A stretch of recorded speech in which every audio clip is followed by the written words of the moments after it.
കൊതുകിനെ ഭയന്ന് കാളയ്ക്ക് ജീവൻ അർപ്പിച്ച ആ മഹാമനുഷ്യന് വേണമെങ്കിൽ ഒരു നോക്ക് കണ്ടോളൂ. ചിരിക്കരുതേ. ഇനിയും ഞാൻ അഹങ്കാരത്തിൽ പറയും ഞാൻ നല്ലൊരു അമ്മയും നല്ലൊരു ഭാര്യയാണ്. മനസ്സിലായോ? അത്രയും വേണോ? ആ കാര്യത്തിൽ യാതൊരു മാറ്റവും. നിങ്ങൾ എന്തൊക്കെ കൊല വെള്ളി വലിച്ചാലും എന്നിലെ അമ്മ ഞാൻ നല്ലവളാണ്. അതോടെ ഞാൻ 4 പ്രസവിച്ചത്. എന്റെ മക്കളെ നോക്കാൻ കഴിവുള്ളതുകൊണ്ടാണ് ഞാൻ 4 പ്രസവിച്ചത്. എന്നെ വേണേ 2 അടി അടിച്ചോ, പക്ഷെ ഞാൻ ഉള്ളത് പറയും. അതൊക്കെ ഇതിനപ്പോ ഇവിടെ പറയുന്നത് അതൊക്കെ എല്ലാവർക്കും അറിയുന്നതല്ലേ. ഇപ്പൊ ഒളിച്ചോടുന്ന ഒരു ഭയങ്കര വർഷം കൂടുതലാണ്. ജന്മനിരക്ക് അച്ഛനമ്മയ്ക്കും കണക്ക് പറയാൻ പാടില്ല. അതാണ് ഇപ്പൊ ഒറ്റ പറയുന്നത്. എന്തോ കുത്തി പറയുന്ന പോലെ എനിക്ക് ഫീൽ ചെയ്യുന്നുണ്ട് കേട്ടോ.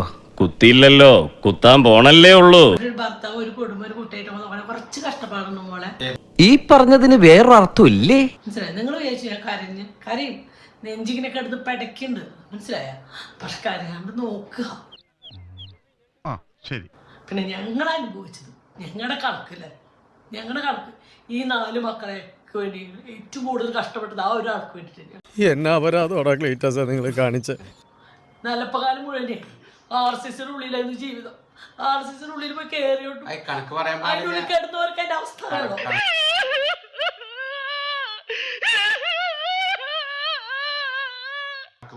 കാശിനല്ല കണക്ക്. നമ്മൾ നോക്കണ്ട കടമ തന്നിൽ ജനിപ്പിച്ച നോക്കണ്ട കടമ ഉണ്ട്. അവര് ഏത് മക്കള് ചെയ്യണത് അതിന് തോന്നിയാസം കണ്ടു. വിഷമിക്കാതിരിക്കും. ഇതിലും വലുത് ഏതാണ്ട് വരായിരുന്നു. ഇങ്ങനെ തീർന്നെന്ന് കരുതിയാൽ മതി. എല്ലാവർക്കും സന്തോഷമായല്ലോ. എനിക്ക് സന്തോഷമായി. എല്ലാവർക്കും പിരിഞ്ഞു പോവാം.